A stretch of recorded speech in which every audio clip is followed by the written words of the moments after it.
ہمیں تو اس بات کی بہت خوشی ہے کہ پارس بہزاد واپس آ گئی ہیں، اسے چھڑوا لائے ہیں، وہاب درانی کے قبضے سے آزاد کروا لائے ہیں۔ ہمارے لیے تو یہی بہت خوشی کی بات ہے، اور ہماری جان میں جان آ گئی ہے، سانس میں سانس آ گیا۔ بہت بڑا سین تھا، بہت ہی ٹینشن سے بھرا ہوا دل تھا کہ دھڑک دھڑک کر سینے سے باہر آ رہا تھا کہ پتہ نہیں کیا ہونے لگا۔ پہلے تو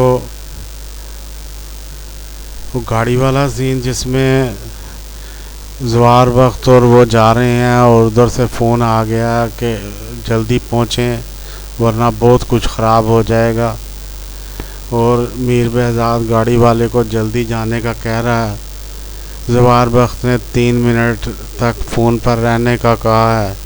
اب وہ ہماری بھی جان پہ بنی ہوئی ہے، پارس بہزاد کی بھی جان پہ بنی ہوئی ہے۔ ادھر قاری صاحب آ کر بیٹھے ہوئے ہیں، اور ایک بار پارس بہزاد خیالوں ہی خیالوں میں وہاب درانی کو گولی مروا چکی ہے۔ مجھے صرف یہ تھا کہ یار یہ کیسے ہو سکتا ہے؟ وہ تو ٹیزر میں دکھایا تھا کہ وہ کمروں سے ہوتا ہوا بندوق تانے ہوئے بڑا احتیاط سے آگے بڑھ رہا تھا، یہ ایک دم سے اوپر آ گیا اور اس نے گولی مار دی، اور یہ تو بہرحال وہ ایک خیال ہی تھا۔ اس کے بعد جو اصل ہوا ہے وہ بڑا ان ایکسپیکٹڈ تھا کہ نکاح سے پہلے بہرحال وہ ولن ساری زندگی یہی کرتے رہے ہیں۔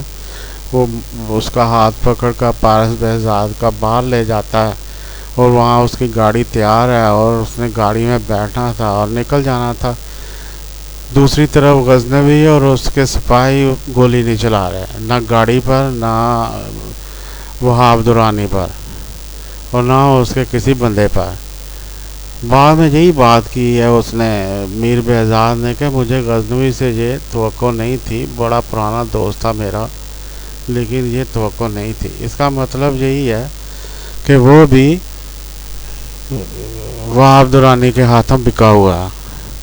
یہ کون سا قانون ہے؟ شاید ایسا ہی ہو، ہمیں نہ پتہ ہو۔ باقی وہ جو سپاہی بیچارہ آگے بڑھا ہے نا یہ کہنے کے لیے کہ آپ گولی نہیں چلا سکتے، وہ کچھ اچھا سپاہی شکل و صورت والا دکھا دیتے، ایسا آدمی جو ہے سپاہی لگتا ہی نہیں ہے۔ بہرحال اس کو تو گولی نہیں چلانی چاہیے، لیکن گولی کیوں نہیں چلا سکتے اس کی ہمیں تو نہیں سمجھ آئی، مجھے تو نہیں سمجھ آئی کہ کرائم ہو رہا ہے اور گولی نہیں چلا سکتے۔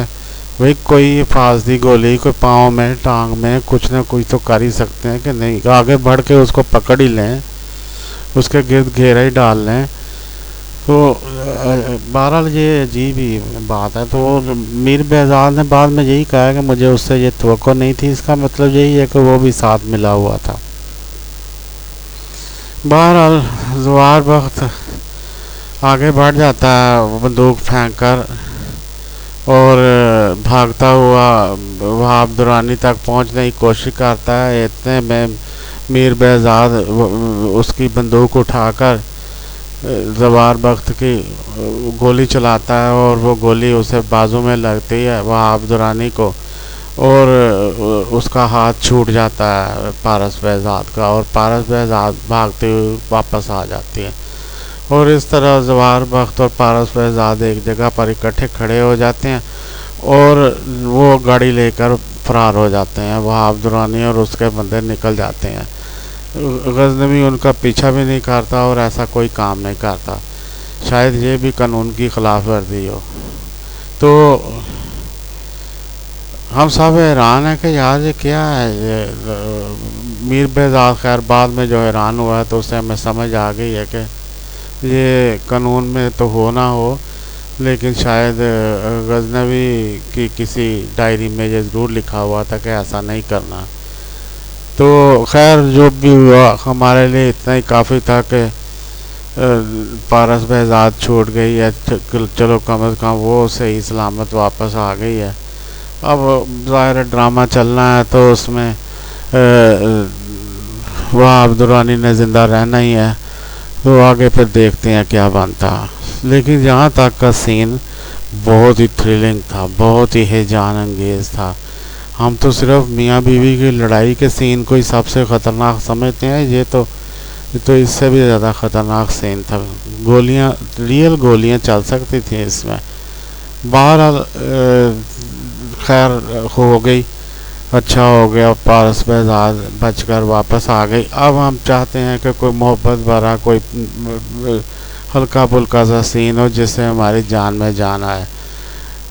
ڈرامہ انوالو ہو کر دیکھنا بھی مصیبت ہی ہے. بس بندہ بعض وقت اپنے آپ پر غصہ آتا ہے کہ یار میں کیوں اس طرح ڈرامے کو ڈرامہ سمجھو، لیکن پھر فائدہ کوئی نہیں. پھر بندہ کہتا ہے چلو میں کوئی اور کام کر لوں، کہیں باہر چلے جاؤں، کوئی چائے کھانے پہ جا کے بیٹھ جاؤں. تو ڈرامہ دیکھنا ہے تو پھر تو بندہ ظاہر ہے کہ فیملی کے اندر پھر انوالو ہو کر ہی دیکھنا پڑتا ہے. سارے اپنی اپنی اوپینین دے رہے ہوتے ہیں، تو ایک شور سا برپا ہوتا ہے، کچھ سمجھ نہیں لگ رہی ہوتی کہ ڈائلاگ کیا ہے اور کون کیا بول رہا ہے. سارے اپنا اپنا ساتھ ساتھ تبصرہ کر رہے ہوتے ہیں. تو یہی ڈرامے کا ماحول ہے اور کیا. اچھا خیر، چلیں اس سین کا ریویو میرا دل کر رہا تھا کہ اچھا سین ہے، اور اتنی ٹینشن کے بعد یہ ہم نجات ملی ہے ہمیں، ہم چھوٹے ہیں، تو چلو ایک سین جو ہے وہ ہم اس کا ریویو بھی لکھ ہی لیں، دے ہی دیں. اور اس میں کوئی ایسی بات نہیں ہے. ابھی اگلے سینز میں شاید ہو سکتا ہے ٹیزر کے حوالے سے ہمیں یہ پتہ لگے گا کہ میر بہزاد اٹھ کر ظاہر ہے کہ ندیم شاہ کے گھر گیا ہوگا، تو زوار وقت اپنے گھر کیسے پہنچا ہے اور وہاں اس کا کیا حال ہے اور وہ کیا سوچ رہا ہے، یہ اگلے سینز میں دیکھتے ہیں. خیر اس کو چھڑوانے کی ساری جو کامیابی ہے کافی حد تک زوار کے ہی حصے میں آتی ہے، کیونکہ غزنوی تو پیچھے ہٹ چکا تھا. تو ہم یہی کہہ سکتے ہیں کہ شروع سے زوار نے ان کو ٹپس دیے اور زوار نے سارا یہ مشن ارینج کیا اور وہی آگے آگے رہا، اور اس طرح تو ہم ساری کریڈٹ اسے ہی دیتے ہیں. لیکن کیونکہ وہ ایکشن میں شامل نہیں ہے، ایکشن شاید دکھانے کی پالیسی نہ ہو، اور کوئی ٹی وی کی پالیسی ہوتی ہے، کوئی اس طرح کی بھی چیزیں ہوتی ہیں. بہرحال اس طرح کا ہم ایکشن نہیں دیکھ سکے زوار سے جس طرح کا ہمیں دیکھنا پسند تھا یا دیکھنا ہم چاہتے تھے. آتا کوئی ککس مارتا، کوئی باکسنگ کے مظاہرہ کرتا ہے، کوئی گولیاں چلاتا ہے، کوئی. تو بہرحال یہ بڑا ایکشن جو تھا، کم از کم جا کے اس کو وہ عبدالرانی کو 2-4 تھپڑ ہی مار دیتا تو پھر بھی ہمیں کو خوشی ہو جاتی، ٹھنڈ پڑ جاتی. اچھا ویورز، تھینک یو سو مچ. اللہ آپ کو خوش رکھے. اللہ حافظ.